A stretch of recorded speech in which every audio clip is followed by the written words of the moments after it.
Alors, voici comment insérer un symbole dans le logiciel Microsoft Word. Alors, première chose, c'est sûr qu'en science, on se sert beaucoup des symboles. Lorsqu'on veut en insérer un, on va cliquer dans l'onglet Insertion, Symbole du côté droit de la bande de menu. Alors, on clique ici. Par défaut, il va afficher ici les derniers symboles que vous avez utilisés. S'ils ne font pas partie de cette liste, vous pouvez cliquer sur Autres symboles. Et on va voir à ce moment-là une fenêtre apparaître avec une liste de symboles. Vous pouvez, souvent, elle apparaît très petite. Je vous suggère de prendre le coin ici de la fenêtre, d'enfoncer le bouton gauche de votre souris, de le maintenir et d'agrandir cette fenêtre-là. Ça va rendre votre recherche beaucoup plus rapide du symbole. Assurez-vous également que la police que vous avez choisie, c'est bien Cambria Matte qui est affichée ici. Ça vous donne accès à une multitude de symboles d'un beaucoup plus grand nombre que certaines autres polices. Alors, surtout pour la science, mathématiques, c'est à cet endroit-là qu'on va les retrouver. C'est sûr que là, ça va être selon votre besoin d'aller faire défiler ici la barre de menu ou d'appuyer sur les flèches pour faire défiler là, les choix de symboles.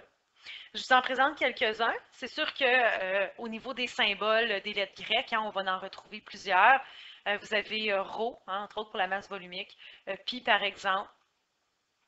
Entre autres, ici, on a la lettre gamma, donc une possibilité. On se sert également beaucoup du delta, la lettre delta grecque ici, pour indiquer des variations, par exemple variation de température, etc.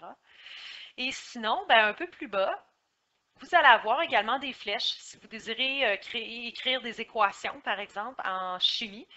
Donc, vous allez avoir aussi des flèches qui vont être disponibles.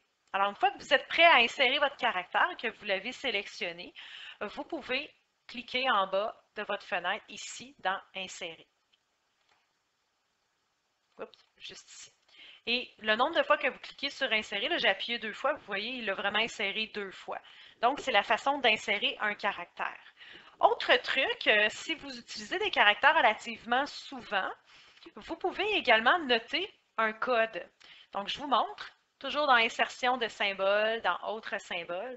Si vous regardez, par exemple, la flèche ici que j'utilise, je vois qu'il y a un code de caractère ici dans le bas à droite, 2192. Donc, ça me permet, à la limite, parce qu'on voit qu'il y en a beaucoup, la recherche parfois peut être fastidieuse. Alors, si par exemple, je veux l'insérer par la suite, je recherche ce caractère-là, vous pouvez venir taper à ce moment-là 2192 et il va aller rechercher le caractère. Si je peux aller remonter pour vous montrer, par exemple, ici, bon, ici on a oméga, donc le symbole ohm.